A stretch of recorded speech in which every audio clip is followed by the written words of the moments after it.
السلام علیکم ناظرین، آپ کو معلوم ہی ہوگا کہ میں اس چینل پر مرزا غالب کی اشعار کی تشریح کے ساتھ ساتھ شعر و ادب سے جڑے دیگر موضوعات، علم عروض اور اسی طرح سے الفاظ اور ان کا تلفظ اور ان کے معانی اور ان کی جو معنوی جہتیں ہیں وہ بھی بیان کرتا رہتا ہوں۔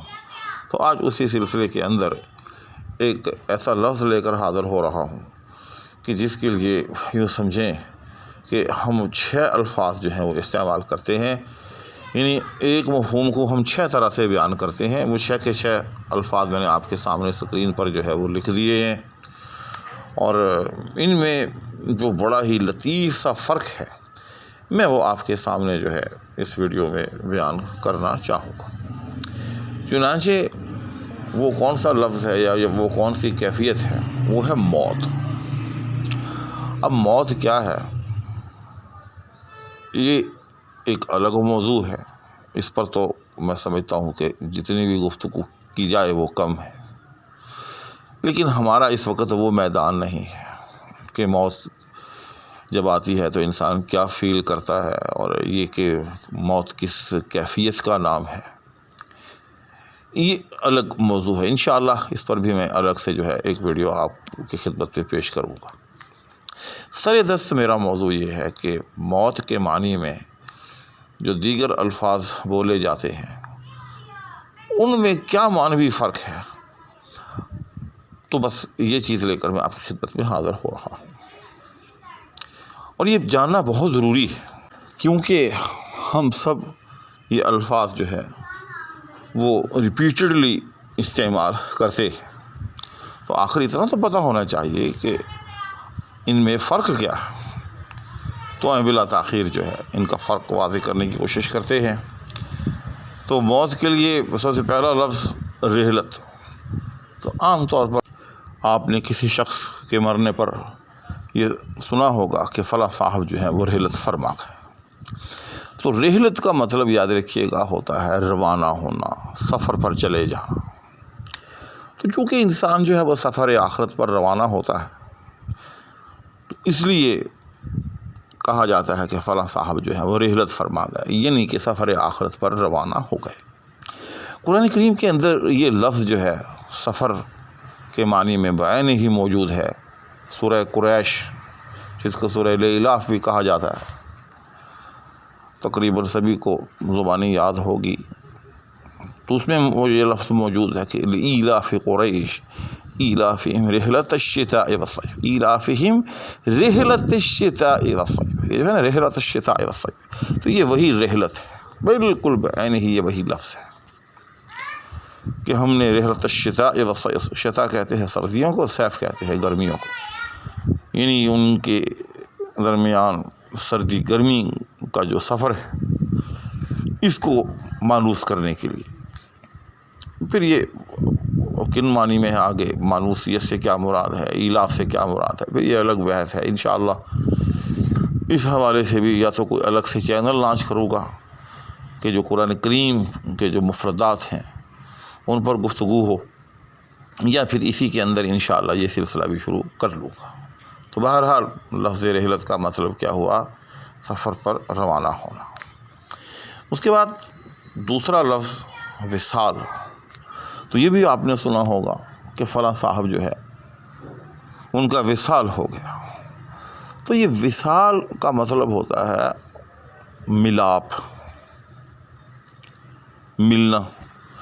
یہ بالکل اسی معنی میں ہے جس طرح سے کہ شعراء حضرات لفظ وصال استعمال کرتے ہیں، یہ نہ تھی ہماری قسمت کہ وصال یار ہوتا، یعنی یار سے ملاپ ہوتا۔ تو جب کسی کے بارے میں یہ کہا جاتا ہے کہ فلاں صاحب کا وصال ہو گیا، تو مطلب یہ ہوتا ہے کہ فلاں صاحب کا اپنے پیدا کرنے والے سے ملاپ ہو گئے، اپنے خالق سے جا ملا، اور آسان لفظوں میں یعنی فلاں صاحب جو ہیں اپنے خالق سے جا ملے۔ اب یہ کہ قطرہ دریا میں جو گر جائے تو دریا ہو جائے، یا قطرے کا دریا سے ملاپ، یہ پھر ایک صوفیاء کا ایک الگ میدان ہے اس پہ بھی انشاءاللہ کبھی پھر الگ سے جو ہے وہ بات کریں گے۔ اس کے بعد تیسرا لفظ جو ہے وہ انتقال۔ تو انتقال ہماری سوسائٹی میں دو معنی میں بہت معروف ہے۔ ایک تو آپ نے یہ سنا ہوگا زمینوں کے حوالے سے کہ فلاں صاحب نے جو ہے اپنی زمین کا انتقال کروا لیا ہے۔ تو کیا مطلب ہوتا ہے؟ مطلب یہ ہوتا ہے کہ ان صاحب نے وہ زمین اپنے نام منتقل کروا لی۔ انتقال مصدر ہے اور منتقل اس کا اسم فاعل ہے۔ ہم عام طور پر منتقل کا لفظ تو سمجھتے ہیں، اس کے معنی بھی سمجھتے ہیں، لیکن انتقال کے معنی بہت کم حضرات جو ہے وہ جانتے ہیں۔ تو بس منتقل ہونا، تو جس طرح سے زمین کے بارے میں کہا جاتا ہے کہ فلاں صاحب نے انتقال کروا لیا، یعنی زمین جو ہے وہ اپنے نام منتقل کروا لی۔ تو جب کہا جاتا ہے کہ فلاں صاحب کا، یعنی اگر وہ فوت ہو جائے، مر جائے، کہ فلاں صاحب کا انتقال ہو گیا، تو اس کا مطلب یہی ہوتا ہے کہ فلاں صاحب جو ہیں وہ اس عالم فانی سے عالم باقی کی طرف منتقل ہو گئے، یا اس جہان سے دوسرے جہان میں منتقل ہو گئے۔ اس کے بعد موت کے لیے جو چوتھا لفظ استعمال ہوتا ہے وہ وفات کا لفظ استعمال ہوتا ہے۔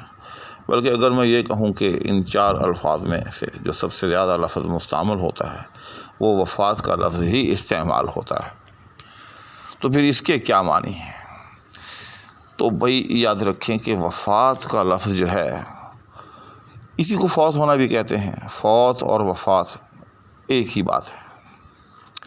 تو اس کے بیسیکلی معنی ہوتے ہیں کسی چیز کو پورا دینا یا لینا، مکمل طور پر۔ قرآن کریم کے اندر بھی یہ لفظ موت کے معنی میں بہت سے مقامات پر جو ہے وہ موجود ہے۔ اور آپ نے یہ سنا ہوگا کہ متوفی ان یا متوفیہ یا متوفی، یعنی فوت ہونے والا شخص، تو اس کے پیچھے یہی معنویت ہے کہ پورا کسی چیز کو جو ہے وہ لے لینا یا دینا۔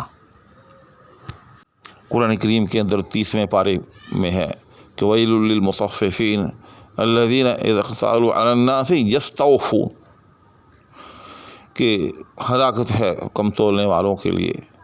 الَّذِينَ إِذَا اكْتَالُوا عَلَى النَّاسِ، کہ جب وہ لوگوں سے لیتے ہیں، یستوفون، تو پھر پورا لیتے ہیں۔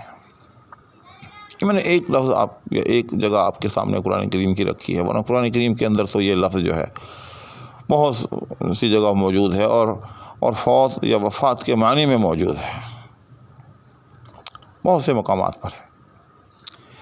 تو پورا لینا، تو مطلب کیا ہوا؟ مطلب یہ ہے کہ اللہ جل شانہ نے ایک انسان کو جو چیزیں دی ہوتی ہیں، مثلا اس کو دیکھنے کے لیے بصارت دی ہوتی ہے، بولنے کے لیے اس کو تکلم کا خاصہ دیا ہوتا ہے، سننے کے لیے سماعت دی ہوتی ہے، چکھنے کے لیے قوت ذائقہ دی ہوتی ہے، چلنے پھرنے کے لیے قوت متحرکہ دی ہوتی ہے۔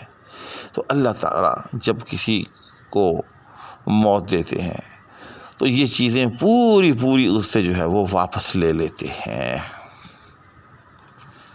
ٹھیک؟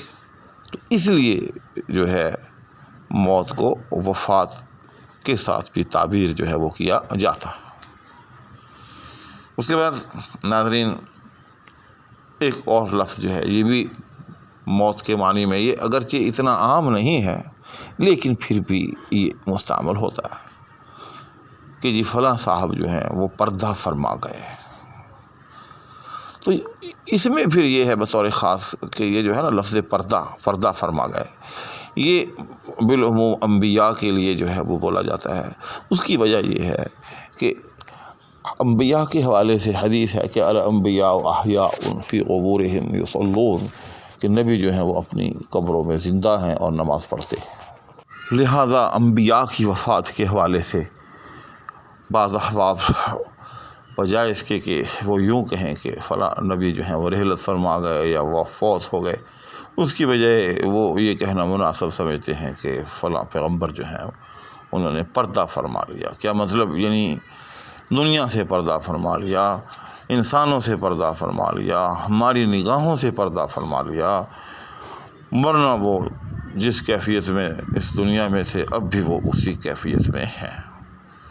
تو ناظرین، آپ نے دیکھا کہ یہ 4 الفاظ، پردہ کو اگر تھوڑی دیر کے لیے ایک طرف بھی رکھ دیں چونکہ وہ مختص بالانبیاء ہے، تو باقی ماندہ جو 4 الفاظ ہیں یہ موت کے معنی میں اکثر و بیشتر بولے جاتے ہیں، اور ان کے درمیان جو باریک سا فرق ہے وہ میں نے آپ کے سامنے بڑی تفصیل کے ساتھ بیان کر دیا. تو انشاءاللہ ناظرین یہ سلسلہ آگے کو بھی چلتا رہے گا. اس طرح کی جو علمی موشگافیاں ہیں یا یوں سمجھیں کہ باریکیاں ہیں، یہ بھی آپ کی خدمت میں پیش ہوتی رہیں گی. اسی کے ساتھ نیز دعاؤں کی درخواست کے ہمراہ اب آپ سے اجازت چاہوں گا. اللہ حافظ.